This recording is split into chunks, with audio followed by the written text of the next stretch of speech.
Hello guys, my name is Michael Bordenero and you might have seen one of my previous iPhone videos all about the problems I was having with the iPhone 12 Pro Max. In case you missed any of those videos, I'll have them down linked in the description below so you can check them out.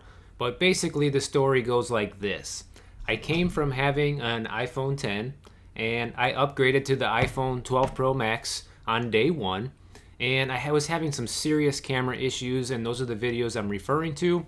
But now I want to talk about some issues I'm still having with the phone now 5 months later. So basically I'm going to list some problems that I'm still having with the phone, and I'm going to list them in the order of how often it happens and kind of like how annoying it is. And this is all based on my own personal use. You might not have any of these problems, or your problems might be different, but I want to highlight them here in this video in case you're still contemplating purchasing one of these phones. That way you know what to expect. And by the way, you're probably not going to see the phone too much in the video because I'm using it to record this video, and it actually is a noticeable difference in picture quality. Otherwise I would use this to film, which I used to use, but now I'm using the iPhone 12 Pro Max to record all of my YouTube videos. So this first problem I'm having has to be probably the most annoying problem, and I'm not entirely sure it's a problem with the iPhone, but it's something I experience pretty much every day. And basically the problem I'm having is I'll be sitting on the couch with the phone and I'll be on my home Wi-Fi looking something up, browsing the internet or opening an app, whatever it is, checking my YouTube analytics, and then all of a sudden you'll get the spinning, or something won't be loading up.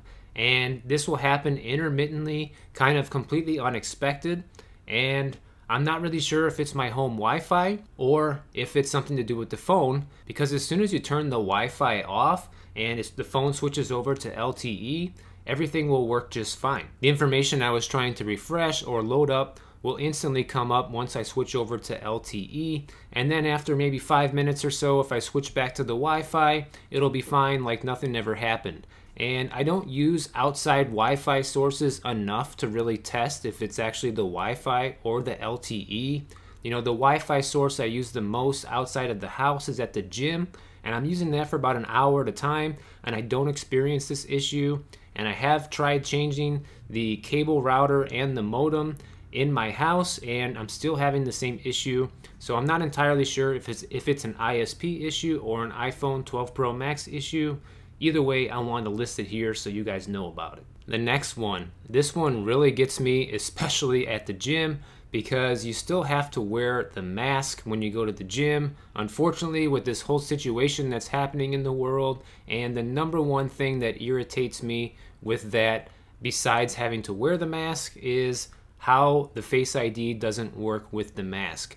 I heard something a few months ago about Apple supposedly rolling out an iOS update that was supposed to fix this, and in my experience, this is not fixed. The phone does not recognize your face when you have the mask on. Even if you pull it down a little bit, it still doesn't. You pretty much have to pull it all the way down or type your password in every single time, which kind of defeats the whole point of having Face ID. Now this next problem I don't experience on a daily basis, but it is annoying when I'm spending time outside. And I live here in Miami Beach, Florida, so we get a lot of sunshine and it's pretty hot for most of the year. And so this problem is twofold. One, the screen tends to dim down pretty quickly as soon as the phone gets hot, and it doesn't take that long for the phone to get hot.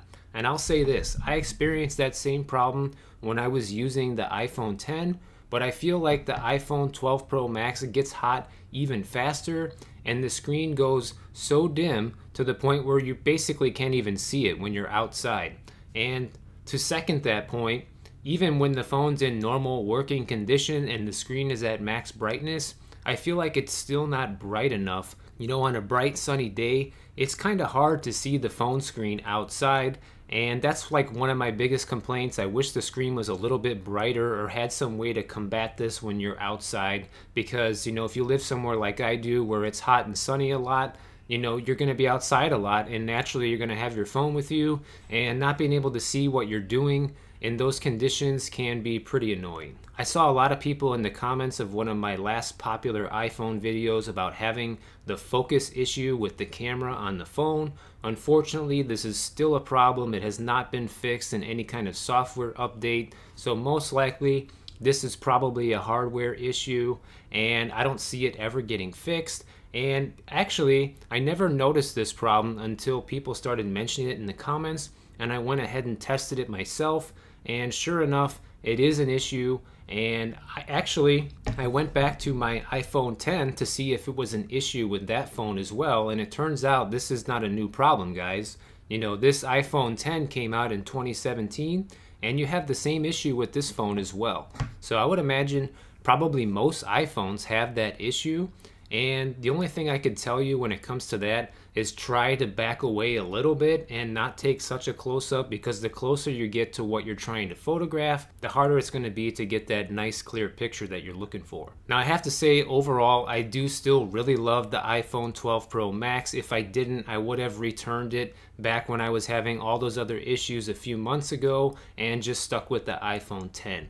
But I have to say, it is a noticeable upgrade in many ways, more than just one, which I will make a future video about, so that way you guys can hear a few things that I really love about the phone after using it for 5 months. It's by far the best iPhone I've ever owned, despite its problems, and I'm happy to actually own one and use it on a daily basis. Check out one of my other previous iPhone videos right over here or down in the description below, and I'll see you guys over there in the next video.